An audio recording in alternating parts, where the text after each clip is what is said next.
Okay guys, welcome back na naman sa aking YouTube channel. No? So bukas, update kay Nightcrow starting in 7 AM ng umaga hanggang 9:30 AM ng umaga pa rin. So ano ba yung mga main updates? Una 15 new events will be introduced.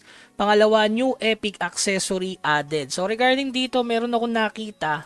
Pero sa tingin ko, pag nilabas na yung GBG, ito lang naman yung bagong accessory head decoration. So dahil yun epic ang sinasabi niya, baka ito lang, no? Headrest of Glory. So, hindi ko lang sure guys kung ito yon. So, malay natin iba siya. Kasi accessory, maraming pwedeng sing-sing ulit. So, abangan na lang natin to bukas. Pero ito lang yung nakita kong medyo malapit sa kanilang kasi GBG to guys Mangyayari na to sa August 26, di ba?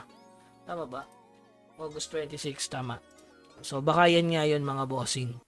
Pero epic lang yung sinabi. So, yung pangatlo, stats for certain epic gear will be adjusted. So, maganda to guys, no?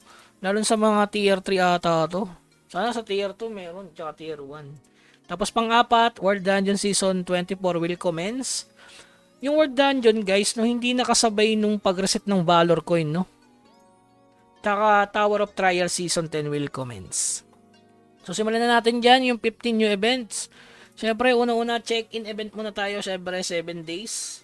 Ayan, may meal basket, metal fragment, meti, walang kabago-bago man to. Sama, Morion na lang, no, kahit tag-isang piraso.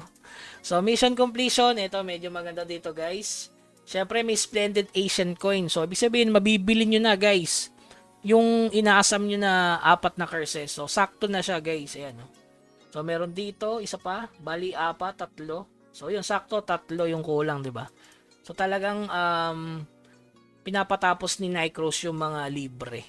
Tapos ito, pinakamaganda, syempre, may libreng Master Aircraft Toolbox. So, parang libre 90 more yun ka, mga bossing. Tapos, maka-legend ka pa dyan, talagang solid. So, instant rare sa glider. So, kailangan mo lang ang Tower of Trials. So, yung sunod, check-in, Guild Ones, ayan. Meron tayong Morite. Itong Morite na to is pang-craft ng pamalit. Halimbawa, yung pang 3rd class advance, yung pang 4th class advance. Yun yung Morite guys. So, dadaanan natin mamaya. Tapos, Morite ulit yung reward dito. So, Guild Coin Bundle. Tapos, use Guild Coin Bundle. So, bali, 30 Morite yan mga boss. Parang siya, Morion.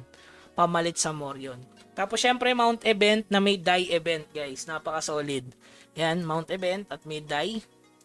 So, alam niyo na yung mechanics ng Golden Die, di ba? Napaka-solid yan. Para sa akin, guys, wag niyo nang salihan kung hindi niyo kayang tapusin. Sayang kasi kung hindi niyo makukompleto to. Maganda kasi pag nakompleto niyo to, talagang makaka-legend kayo. Yan. Tapos yung Golden Feather Chest. Guild Event, ito. Napakadali na. Ginawa nilang 55, hindi na 99. So, ayan. Siguro nirarush na nila. Kung mapapansin mo dito, yung donate to guild is times 2 na. Check into guild, ayan, times 2 yung guild coins na makukuha upon completing. So hanggang 26, ibig sabihin 2 weeks yung GD or guild order. So possible na medyo umangat ng konti yung pricing niya. Country coins, eto na guys. Ang pinakagusto ng lahat. Kasi may orb selection chest dito na 10 piraso. So kailangan mo lang ng 25,000 na country coins.